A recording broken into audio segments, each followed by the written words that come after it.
What's up, everybody? Welcome to Funeral Nation, episode 258. That's Jeff, the Funeral Commander Harbison. I'm Ryan Thogmartin. And my goodness, Jeffrey, it is 2023, and things are just this.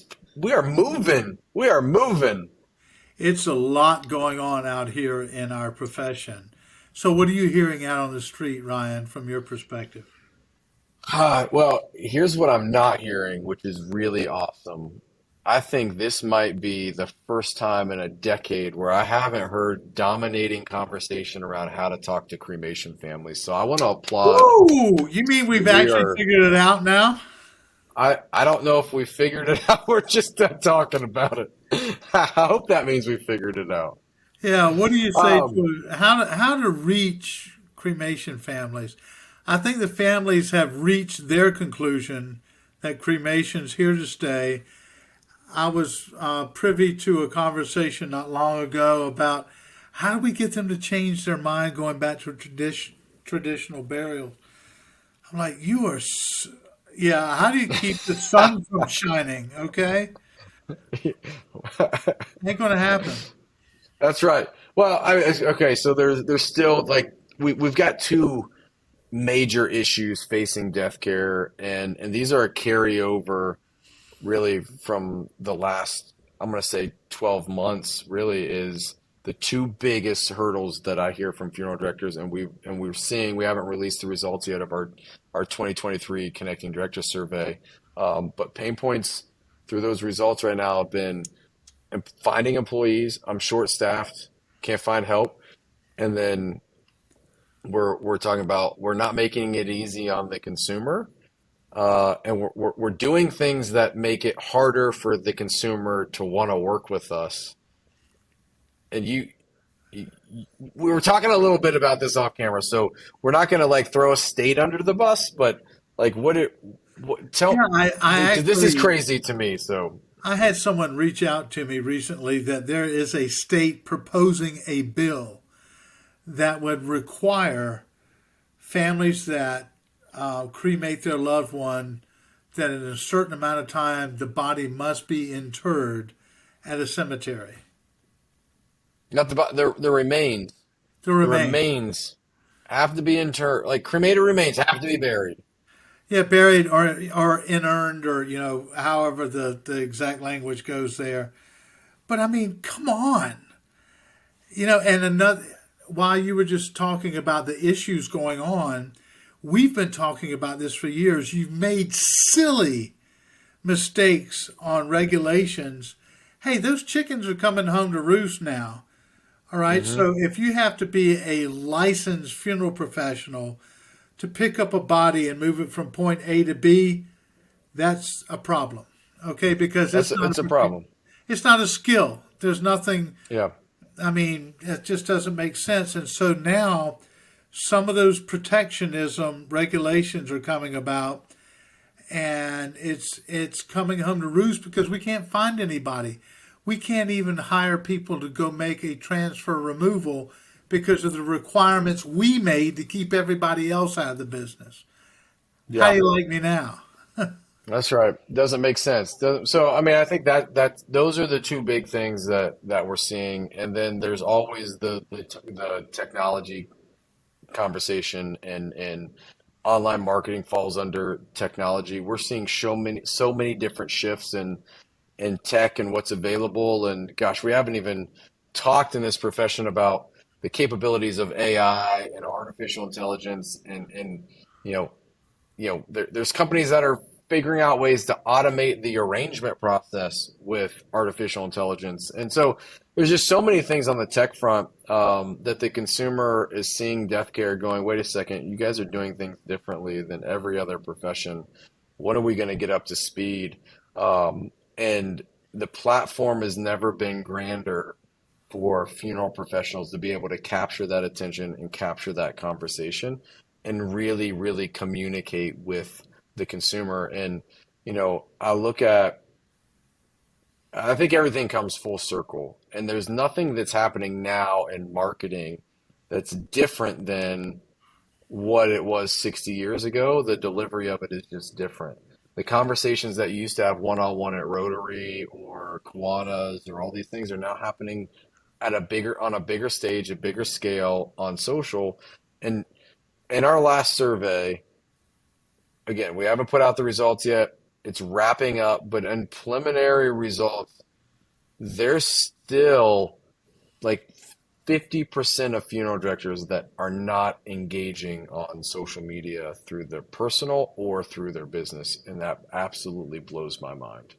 Sure, and and it's sad simply because we've talked about this. We are a closed, small community of professionals. However, we don't reach out to share our greatest attributes of what we can do. And a platform has been given to us through social media to make that happen. Yet, the yellow pages are still there, right? And I'm not saying that everyone is going to use AI for arrangements, and No. there still needs to be a touch. Somebody has to answer the Yep. phone. You have to go through the process. They want to communicate, but we're poor communicators, I think, and we have a platform and an opportunity. And who knows? Hopefully, we'll be around to see that take place. But I see living here in Phoenix and being just a regular consumer, I've got some really good stuff that comes to me through social media by local funeral providers. And then there's others. I have a funeral home that's 3 blocks from me, and I've never seen anything other than driving by. Nothing. Yeah. And I'm within the zip code. You're So I within the don't know. zip code, you're right around the street, you're a mile away. Like if the targeting is correct, you should be getting content on a daily basis from that firm, I but they're do get probably it not from doing other anything. funeral homes that are Yeah. competitors that are a couple miles away. And I actually went and visited one because at some point somebody's going to have to take care of me. So I went and did my own pre-need analysis and went through my process. However, it's almost maddening. We've been doing this what 7 years now. 200 how many? Coming up on eight, 258 episodes.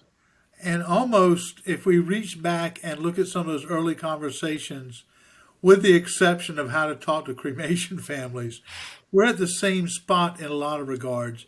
We did Yeah. step up with technology during the pandemic, but what did we take from there to make it better? What Hmm.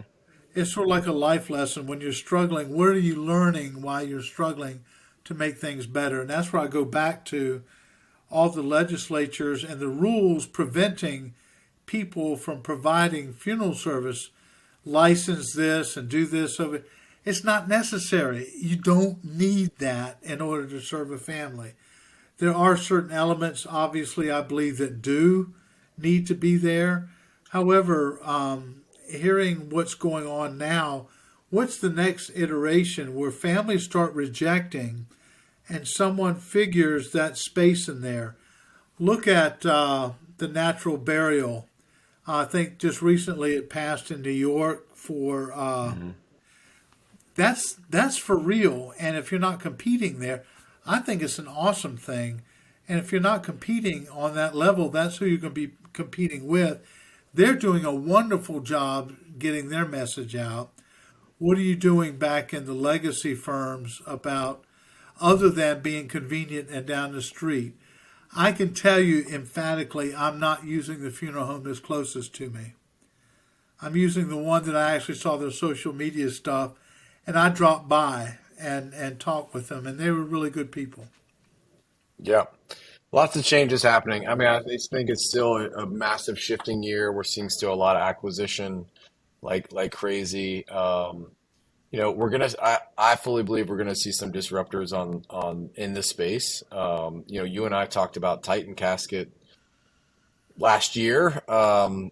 They've ruffled some feathers and they're coming full bore, guns ablazing, and they're growing like crazy and doing some really interesting things. And I just think we're this profession is there's a lot of eyeballs outside looking in at death care, going, man, this is the one profession where there hasn't been a lot of massive change that It's coming. There's disruption coming, but the one single thing that we will never be able to remove from this profession, and it's good, is what you just said. There's still a human element to this. There's still a touch. Funeral professionals have a skill set that they were created to be able to do, and nobody else can match that the way that they can. But if we don't start getting that message to the consumer in the right way versus sitting back and going, well, they have to use us, and let's create more laws that require them to, use us, which makes it harder for us to even do our job, but it means that people have to use it.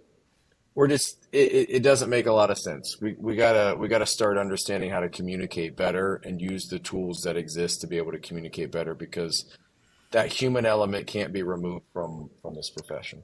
No, I just don't think we'll be able to embalm bodies. It's like you can't get a haircut online. It's just not going to happen. Interesting to me that I've been watching is we've seen all the private equity and Hmm. outside money here. What's going to happen when the death lull drops a little bit and it's not performing? That death care portfolio is not performing well.